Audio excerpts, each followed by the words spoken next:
Welcome to சுடுதனி.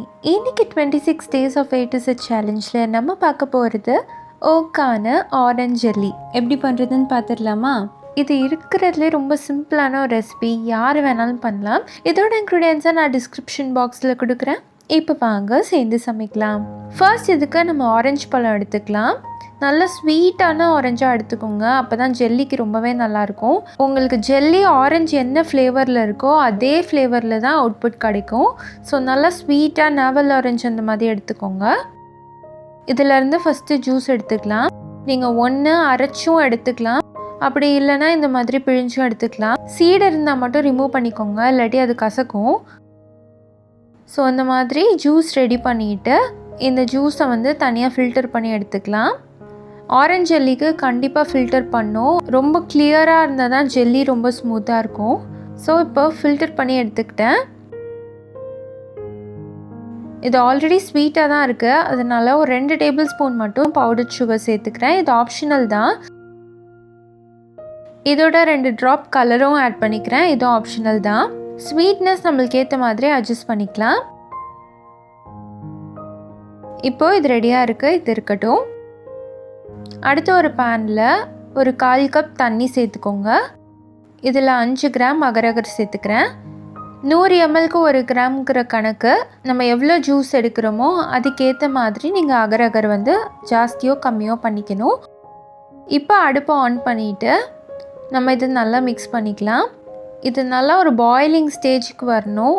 அந்தளவுக்கு சூடு பண்ணாதான் அகரகர் ஆக்டிவேட் ஆகும். அப்போ தான் நம்மளுக்கு ஜெல்லி நல்லா செட் ஆகும். இப்போ பார்த்தீங்கன்னா இது நல்லா கொதிச்சிருச்சு. இந்த கொதிக்க இருக்கிற இந்த தண்ணியை அப்படியே நம்ம ஜூஸில் சேர்க்கணும். இப்போ சேர்த்துட்டு நல்லா மிக்ஸ் பண்ணிடுங்க. அந்த மிக்ஸ் நல்லா ஒரு பாயிலிங் கண்டிஷனில் இருக்கணும், இல்லாட்டி சரியாக செட் ஆகாது. அதனால தான் உங்களுக்கு ரிஸ்கே வேண்டாம் அப்படின்னா நீங்கள் ஆரஞ்சு ஜூஸை அடுப்பில் சேர்த்து சூடு பண்ணிக்கலாம். இப்போ இது ரெடியாக இருக்குது. இது ஒரு மோல்டில் சேர்த்துக்கலாம், அப்படி இல்லாட்டி இந்த ஆரஞ்சோட தோல்லே சேர்த்துக்கலாம்.